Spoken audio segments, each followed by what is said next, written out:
Guys नमस्कार, स्वागत आहे माझ्या चॅनलवर सपना विथ किड्स. तो सपोर्ट करा. न्यू आहे मी या चॅनलवर. तर आज आपण बघणार आहोत एक भाजी, सीजनल भाजी. So let's start.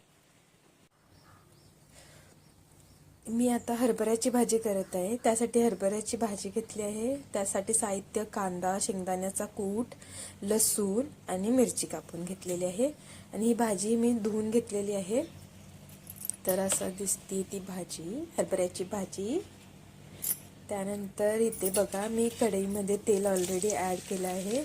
त्यात तापलेलं आहे ते तेल. त्यानंतर कांदा ॲड करत आहे. त्यात जेव्हा तो कांदा चांगला भाजला जाईल तोपर्यंत हे असंच राहू दे. त्यानंतर मी मिरच्या ॲड केलेल्या आहेत. हे पण चांगलं परतवून घेऊ आपण. इथे बघायला आता मी शेंगदाण्याचा कूट पण इथेच ॲड करत आहे, कारण मी शेंगदाण्याचा कूट भाजला नाही आहे. त्यामुळे मी आधीच ॲड केला तेलामध्ये. तोही छान परतवून घेऊ आपण. हे सगळं परतवून झाल्यानंतर आपण आता भाजी ॲड करणार आहोत.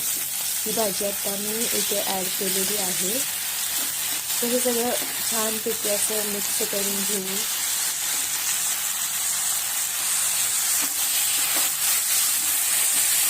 हे चांगलं परतवून घेतलं की त्यानंतर मी लसूण ॲड केलेलं आहे. तर ही एक माझी छोटीशी पद्धत आहे. मी लसूण नंतर ॲड करते भाजीमध्ये.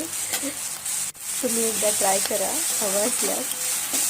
अँड राईस पण मी ॲड केलेला आहे. तर कोल्हापूरचे पीपल यांना माहीत असेल, म्हणजे तेही मोस्टली अशीच बनवत असतील भाजी. सो नक्की ट्राय करा ज्यांनी हे ट्राय केलं नसेल. सो हा होता फायनल लुक माझ्या भाजीचा. कशी दिसत आहे नक्की सांगा. सो गाईज, अशी बनली आहे माझी आजची भाजी. तो नक्की कमेंट करून सांगा की कशी झाली ही भाजी. आणि शेअर अँड सबस्क्राईब करायला विसरू नका. थँक्यू.